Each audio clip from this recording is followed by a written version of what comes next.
একটা ধনী একটা গরিব, মধ্যবিত্ত বলে কোনো শব্দ আছে? আমরা নিজেরা বানাইছি অতি আবেগে। আমরা যারা নিজেদেরকে গরিব বলতে চাই না, আমরা তাদেরকে মধ্যবিত্ত বলি। বোঝা নাই? আসলে গরিব কিন্তু একটু ঠাটে বাটে থাকে আর কি, একটু পশ থাকতে চায়, এরা নিজেদেরকে মধ্যবিত্ত পরিচয় দেয়। বুঝতে পারছো? কিন্তু আসলে সমাজের শ্রেণী দুইটা, আমি হিসেব করে দেখছি। মানে আমার একটা রিয়েলাইজেশন, একটা শ্রেণী ধনী, একটা শ্রেণী গরিব। ধনী কারা? সে তার চাহিদা এবং ড্রিমগুলোকে প্রপারলি ফুলফিল করতে পারতেছে।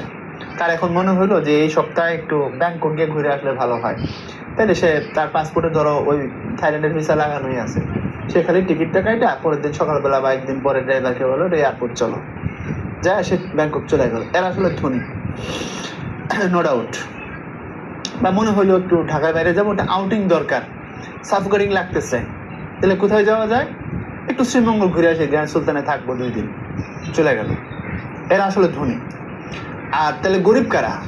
গরিব হলো তার প্রচন্ড আর্জ হইতেছে যে আমি আর পারতেছি না, আমার খুব টাফ লাগতেছে, আমি একটু জায়গা হচ্ছে বেড়ায় আসি ঢাকার বাইরে।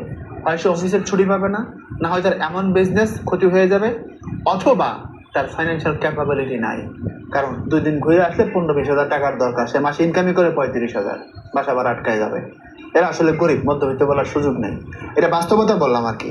আর তুমি যদি টাকা পয়সার হায়ারার্কিতে হিসাব করো, তখন তো নিম্ন আয়ের মানুষ, অতি নিম্ন আয়ের মানুষ, কত দরিদ্র, তারপরে মধ্যবিত্ত, উচ্চ মধ্যবিত্ত, নিম্ন মধ্যবিত্ত, কত কিছুই করা যায়। ওটা ভিন্ন ভাইয়া।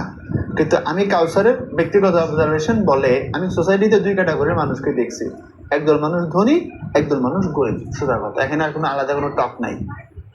ওই গরিবের মধ্যে কেউ হয়তো বা মানে মাঝে মধ্যে বছরে একবার কক্সবাজার যেতে পারতেছে, আর কেউ যেতে পারতেছে না, বাট বহুত আর গরিব আনডাউটলি।